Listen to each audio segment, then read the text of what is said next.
And welcome in the Mark Bishop Show to another episode of Nothing Like a Good Book.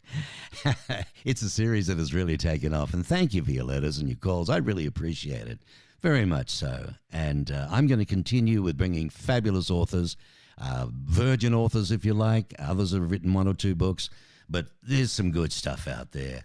You know, in fact, the one coming up right now, he's an ethics coach and a PhD. And he believes that trust is the foundation of our greatest personal freedom. So do I. Societal transformation is right. Every moment of our lives, folks, we make choices, don't we? Some of our choices, well, it can change the world. And some of our choices only change one moment of the day. But each choice we make has the potential to change the world for the better. So what would happen if you could trust yourself to make good, moral choices all the time? Well, I don't know. Would that be boring, or what would it be? What would happen if you could trust those around you to make good moral choices all the time? That I'd love. How much happier and fulfilled would we be as a society? Because let's face it, we've got that way no one trusts anybody anymore. Well, these are the questions that Christopher Gilbert, PhD, tackles in his new book, The Noble Edge: Reclaiming an Ethical World One Choice at a Time. So I'd love to welcome, and I'm honored to have, to our series today, and a good book to read, Christopher Gilbert, PhD. Welcome, my friend. Well, thank you so much. It's a real privilege, Mark. Well, you say that in this increasingly toxic moral era, trust and authenticity grow more precious by the minute. The truth is that our, most rewarding business, personal and family relationships, they're founded on honesty. Henceforth, you're inviting readers, The Noble Edge is inviting readers into a inspirational conversation about building trust that is spiced with personal stories, humorous anecdotes, and invaluable guidance. Now, I only got halfway through the darn thing because I got so many to read and so much to do. I don't get a lot of time. But even what I read, it was captivating. That's great to hear. And if you think about it, I quite often ask at some of my seminars or when I'm in a classroom working with graduate and undergraduate students, what do you think the greatest human virtue is?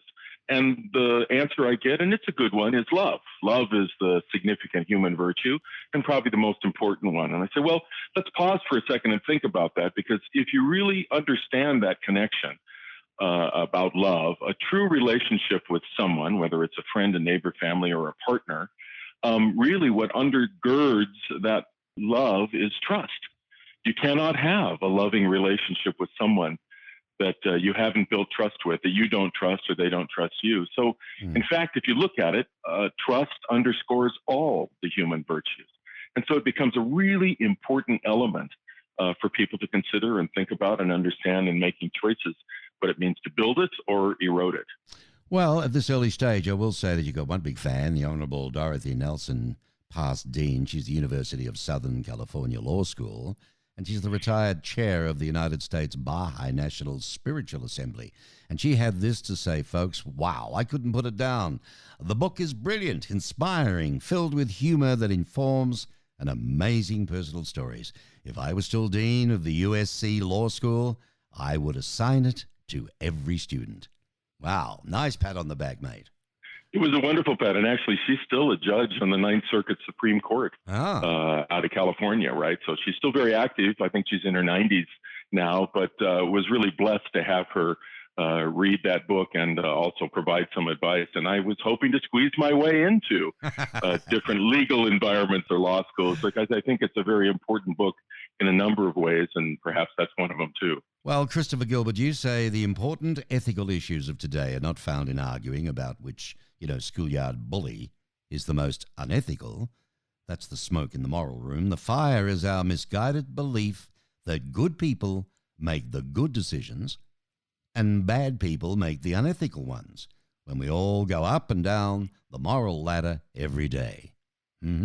Yeah, absolutely true. One of the experiences that I had that actually made me write this book, and I think made may be the wrong word to use because it just came flowing out of me once I started it, but was this idea that as I was doing things in a corporate boardroom or in a classroom, I was watching people read about those high-profile cases where business individuals, for instance, or Hollywood stars or moguls or sports moguls were making terrible choices that wound up hurting a lot of people and often costing a lot of money.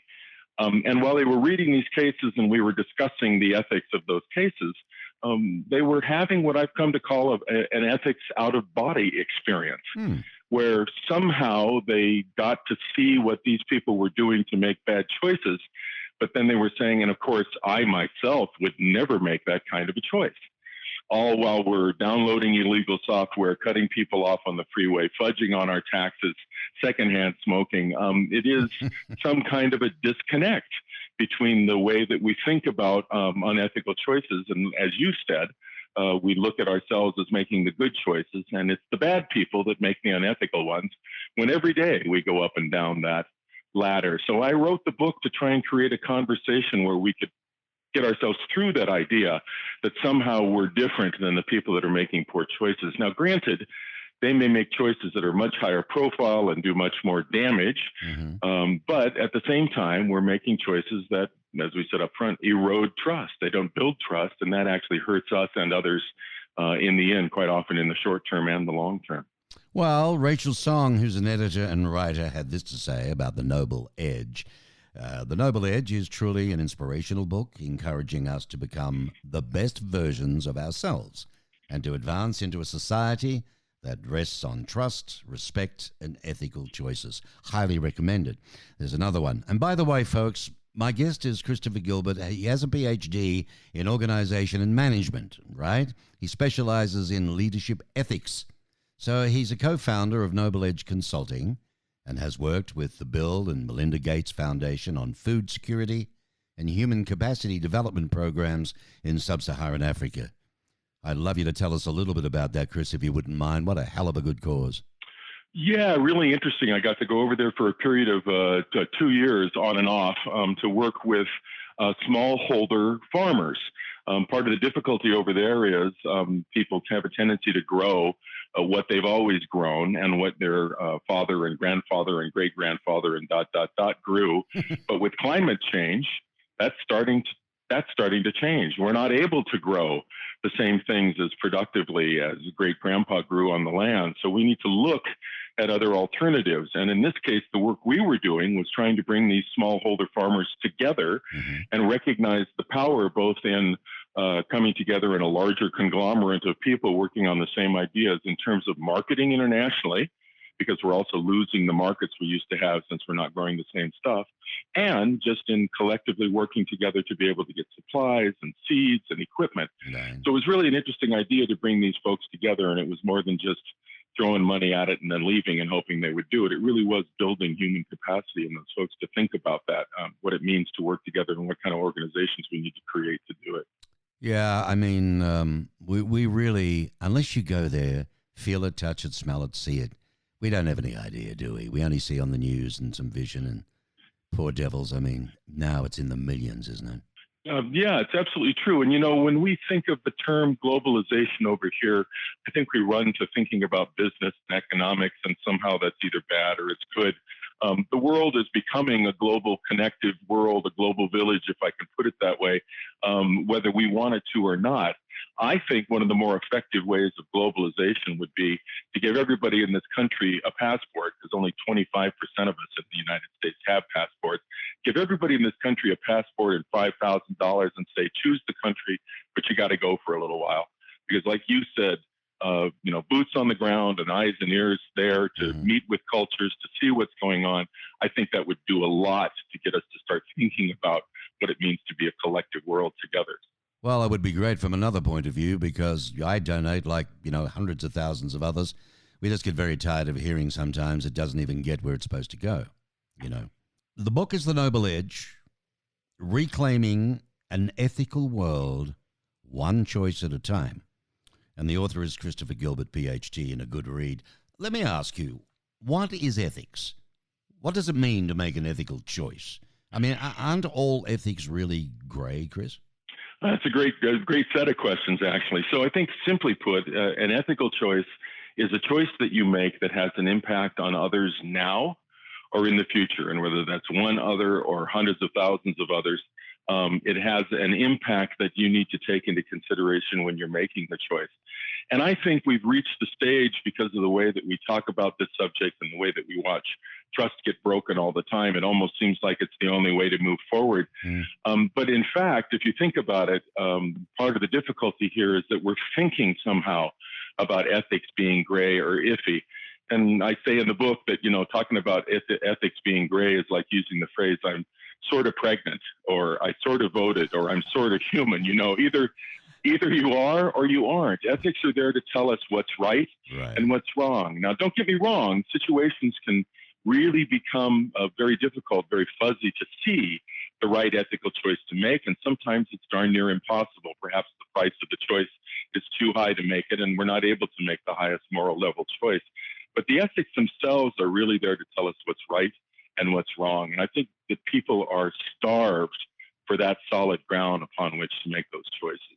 Well, how did you become interested in ethics in the first place? I mean, you started out in geology in undergrad. I mean, how did you get to where you are now? Yeah, you want to talk about a force that has no ethics, right? Mother Nature is not an environmentalist. Yeah, geology doesn't, it's pretty much black and white, isn't it? But that's not what got me into it. What got me into it is I had left the world of geology, gotten my MBA, and gotten involved with a group of people that were putting together a small business. And to make a long story short, we were successful for about 3.5 years. We needed expansion capital to get into other cities in the United States. This was a food delivery service back in the 80s, in fact. And all we could deal with were large strategic partners, large food service corporations that were coming in to take a look. One did, in fact, and said about a month later, after spending time in our operation, "This is great, you're doing it well, but we're not interested." 4 months later, we discovered they'd open up their own operation that looked exactly the same, menu the same, vehicles the same, out in Eden Prairie, Minnesota, to do a test market and be invisible. And unfortunately, because they were a large company, we couldn't go after them. We certainly couldn't afford to go after them. And any of the other people thinking of investing in us said, they're going to get in there first. They've got all the money in the world to do it. So we lost the company, and I had to lay off, probably one of the most difficult days of my life, lay off 35 employees that we had. And I think that's what planted the seed in me. I didn't think about it as a business ethics issue at the time. I mean, it was, but not that I was going to take forward. But it planted the seed in me to say, we have to do business in this country, probably around the world, in a different way. How can we plant those seeds so that we actually start to do that? Oh, hell of a challenge, my friend. Hell of a challenge. I got to tell you, coming from another country, living here, doing business here, dealing with, do you ever watch a show called American Greed? No, I remember it, though. Yeah. Is it still on? Oh, it's a wonderful show, but so many good stories. But, there's a fine line between capitalism, the American dream, wanting to do good, and all of that jazz, but you sell your soul to do it. And I can't. I just can't. So, well, you'll never make it. You're not tough enough. Listen, can ethics be taught? Are our ethics a matter of nature or nurture? Yeah, I think the debate about that one is going to rage a long time. But here's what my research shows. We can frame every ethical choice that we make in just 3 ways. The outcome of my choice is about me. The outcome is about some of us. And then at the highest step, the thinking about an ethical choice is, well, the outcome of my choice is really about all of us. We climb up and down those steps every day. Every ethical choice we make, we're standing on one of those steps. So I think your question about whether ethics are nature or nurture, I think the answer is probably both. But each one of us has the capacity to climb those 3 steps. And either through or despite our upbringing, our education, our life experience, we can either become comfortable staying at the lower steps, or we can choose to live into our capacities and make the climb. And we're hardwired to progress. We learn a language at age 2? We didn't make any choice about that. We're hardwired to make that kind of progress. So whether it's nature or nurture, we have within us the ability to go beyond where we are today and be something different or better tomorrow. And that's partly what the book is trying to provide some guidance about. How do we do that? How do we make those better choices that get us a little farther tomorrow than they are today? Well, we touched on before what inspired you to actually write the book. Just tell us again what this ethics out of body experience that your book mentions again. Explain that a little bit more for us. Yeah, that's the idea that somehow the good people make good choices and it's the evil people or bad people that make the unethical ones. And I see this, I'll ask in my keynote presentations or seminars, I'll ask the group that's come, and they know it's going to be something about ethics or leadership ethics or moral choice making. I'll ask them, so how many people came here today because you're unethical? Raise your hand, right? Well, no hands go up. Yeah, right. Right? Of course. And I say, that's right, because we all live by the highest standards. Now, how many people are glad that the person next to them on their right, their left, in front of them, behind them came here today? Mm-hmm. And of course, that's when the hands go up, right? And it's somewhat humorous, but it's a way to understand that somehow we've gotten it into our heads that it's not us that make the poor choices, because we can rationalize any choice that we make. So it's not us making the bad choices. It's the people that are looking for something and we're going to do it on the backs of others to get it. But I can tell you right now, no corporate executive in any of these debacles that we've seen or any of the future debacles ever walks into the boardroom and says, okay, everyone in favor of hurting the consumer, making lots of money and getting away with it, raise your hand. Right. It doesn't happen that way. It happens exactly the same way that we make a decision to cut someone off on the freeway. We don't think about the ethics of it. We just recognize that, hey, I need to get ahead of this person. I'm mad at this person. I'm going to show them. Whatever it is, we'll rationalize that that's just a fine thing to do for us. The same way that the folks that might make terrible decisions in corporations or organizations do. Now, granted, the outcomes are much bigger, but the process of the choice making is the same. We rationalize. Of course, I'm not going to think about whether cutting someone off on the freeway or not is an ethical choice. But it turns out, of course, given that we defined ethics as a decision we make now that hurts somebody now or in the future, that's exactly what's happening. And we just don't put it on that radar screen. So too, some of the big choice makers. So what do you think it is that prevents us from having, authentic relationships with what we really want? We said up front, as I was talking about the idea of trust and trustworthiness, that, relationships are about truth and trustworthiness. I think it's the foundation of all human, I'm not the only one, but it's the foundation of all human virtues. Love doesn't work without trust. So how can we have an authentic relationship unless it's a relationship that we've both built and continue to build rather than erode the trust? Mm-hmm. It's a little facetious, but Immanuel Kant, who's a philosopher from a ways back, made a very interesting observation about this idea hundreds of years ago. He said that even the devils in hell would have to trust one another in order for hell to operate properly. There you go. Right. What an analogy, I tell you what. Yeah. So I think any relationship is based on that shared trust. I mean, trust in business. I mean, I don't know. Listen, since the pandemic, and I've been through it, thank God I've got through, but I still have after effects. You had the virus. Oh yes, my wife and I both got it the same. We share everything together, and we do everything together. That was I never married till I was 47, and that was part of the deal. We do everything together, even golf together. Yeah. So I can hear people now saying, "What's are you nuts?" No, that's right. Let's not share everything, there, Mark. Yeah. Hey, what is the moral ladder really that your book is asking us to climb? That's the 3 steps. And in fact, this is what takes that conversation, which is often seen as philosophical or iffy or gray, or anybody's choice can be a good choice if that's all they know. It really cuts all of that out of the equation and says, when you make an ethical choice, you're going to stand on one of those 3 steps every time. The first step is the outcome's about me. I'm going to get a reward, or I'm going to avoid punishment. Second step is it's about some of us, my friends, my neighbors, my family, my Boy Scout or Girl Scout group, my church, my state, even my nation. That's just some of us in a global village. And the highest step, the highest moral step to make choices is the idea that we think about the outcomes for everyone that might be affected, right? So it's about me, it's about some of us, and the third step, it's about all of us. That's the moral ladder. And every ethical choice that you make, you're making from one of those steps. So do you think business leaders today can be 100% ethical and still make a profit?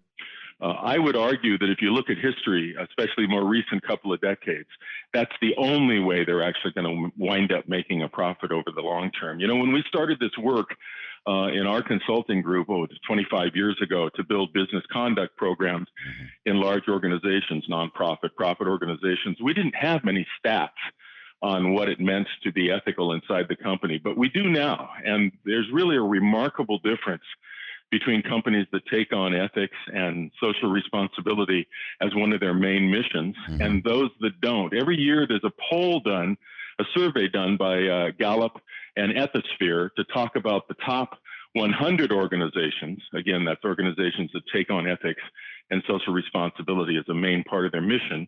And the bottom 100 organizations, those that ignore or don't make that a purpose in what it is that they're doing. And the results between the two, the top 100 and the bottom 100, are remarkable. I won't rattle off a bunch of stats, but I'll give you a couple.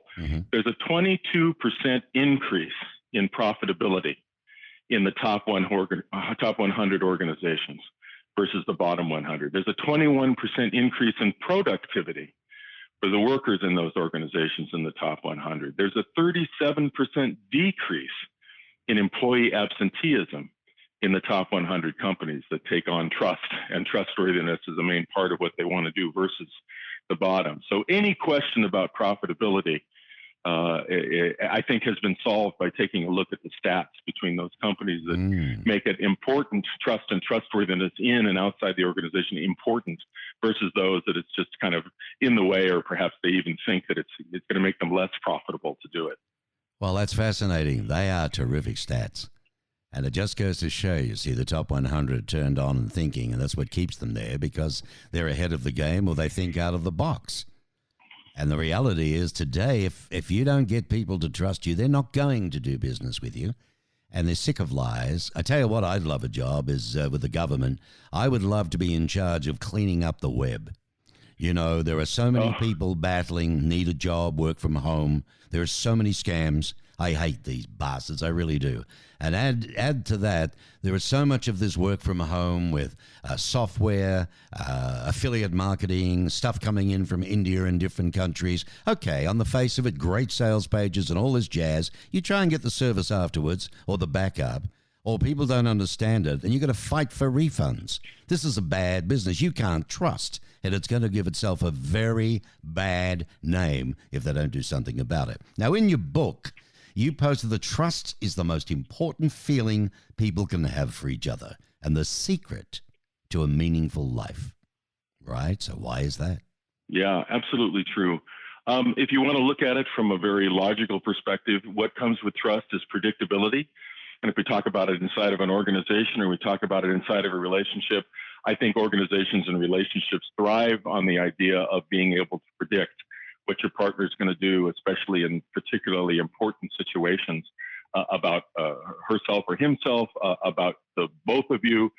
Same thing with organizations. Organizations plan on the basis of predictability. The more trust you have or engender, the more trust you've got with your suppliers, your vendors, your distributors, your clients, your customers, actually the better your planning is going to be, because you can begin to guess as you do different kinds of incentives or whatever it else might be, what the reaction to those is going to be. And if customers trust you, they're also willing to take a chance on new products. Right. Whether you're a new company or an old one, that trust engendered with your clients or your customers has a huge bottom line effect. And we all know what happens because we've seen it to organizations that break that trust.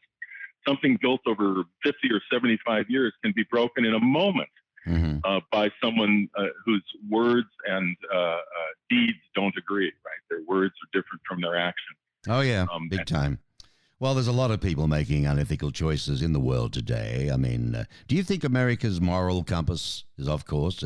I mean, is a global ethic really possible? Do you think there's hope for mankind yet? Absolutely. In fact, I get asked the question quite often, dealing in this world all the time, don't you kind of get down? Isn't this really a bummer to take a look at all these organizations that are making mistakes?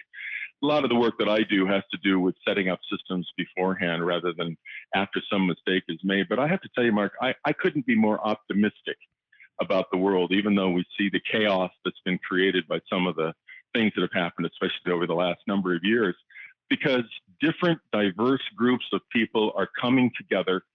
They've been almost forced to do it. I guess they have been forced to do it in some cases, and asking the right questions. You know, the quality of your life is not about the answers that you get. It's about the questions that you ask.